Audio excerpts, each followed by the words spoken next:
பாக்கியலட்சுமியில் இப்போ இனியா வந்து கோபிகிட்ட மட்டும்தான் எல்லா விஷயத்தையுமே சொல்லியிருக்காங்க. அதாவது இந்த மாதிரி நிதிஷ் வந்து ட்ரக் அடிக்ட், வீட்டில் இருக்க எல்லாருமே ஒரு மாதிரி தான் நடத்துகிறாங்க அப்படி இப்படின்னு சொல்லி எல்லா விஷயத்தையுமே சொல்லிட்டு பாக்யாட்ட இதை சொல்லிடாதீங்க, அம்மா ரொம்ப கஷ்டப்படுவாங்க அப்படிங்கிற மாதிரி சொல்லியாச்சு. கோபியுமே அப்பப்போ பொடி வச்சு பேசுகிற மாதிரி ஈஸ்வரிக்கிட்ட இப்போதைக்கு இனியா கல்யாணம் பண்ணியிருக்கக்கூடாதுன்னு எனக்கு தோணுது அப்படி இப்படின்னு சொல்லிட்டு இனியாவை பற்றியே கவலைப்பட்டுட்டு இருக்காரு. பாக்யாவுக்கு ஒரு டவுட் வருது, என்னங்க ஆச்சு, என்ன ஒரு மாதிரி பேசுகிறீங்க, இனியாக்கு ஏதோ ப்ராப்ளமா அப்படின்னு சொல்ல அதெல்லாம் இல்லையே, நான் சும்மா தான் சொன்னேன், இனியா கூட கொஞ்ச நாள் இருந்திருக்கலாம்ல, அது கூட கல்யாணம் பண்ணி கொடுத்தாச்சு அப்படிங்கிற ஒரு ஃபீலில் தான் சொன்னேன்னு மறைச்சிட்ருக்காரு. இனியாவுமே அம்மா நம்மளால் இவ்வளோ கஷ்டப்படுறாங்க, ஸோ இனியும் வந்து நம்மளை பற்றி அம்மாவுக்கு தெரியக்கூடாது அப்படின்னு யோசிக்கிறாங்க. இப்போ என்ன நடக்குதுன்னா, இப்போ வந்து பாக்யா ஒரு ஹோட்டலுக்கு போயிருக்காங்க வேலை விஷயமா. ஸோ அந்த இடத்துல பார்த்தீங்கன்னா ட்ரக் கேஸ், அந்த ட்ரக் யூஸ் பண்ணவங்க, அந்த மாதிரி ஆட்கள் எல்லாம் வந்து போலீஸ் வந்து பிடிச்சிட்டு போகிறாங்க.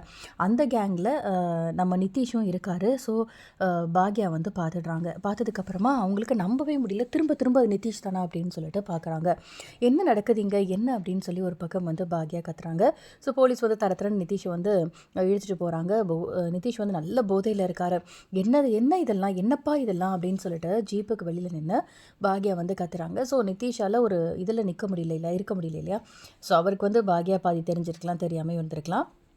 அதுக்கப்புறமாட்டி பாக்யா வந்து இனியா கிட்ட எல்லா விஷயத்தையுமே கேட்க போகிறாங்க.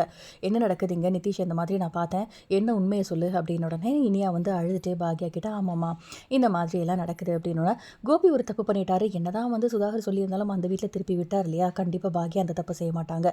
எப்போ இந்த மாதிரி ஒரு கேவலமான பழக்கம் வந்து நிதிஷ் கிட்ட இருந்துச்சோ, இனிமே நீ அந்த வீட்டில் ஒரு செகண்ட் கூட நீ இருக்கக்கூடாது, வந்துரு அப்படின்னு சொல்லி இனியா வந்து கூட்டிகிட்டு வந்துடுவாங்க.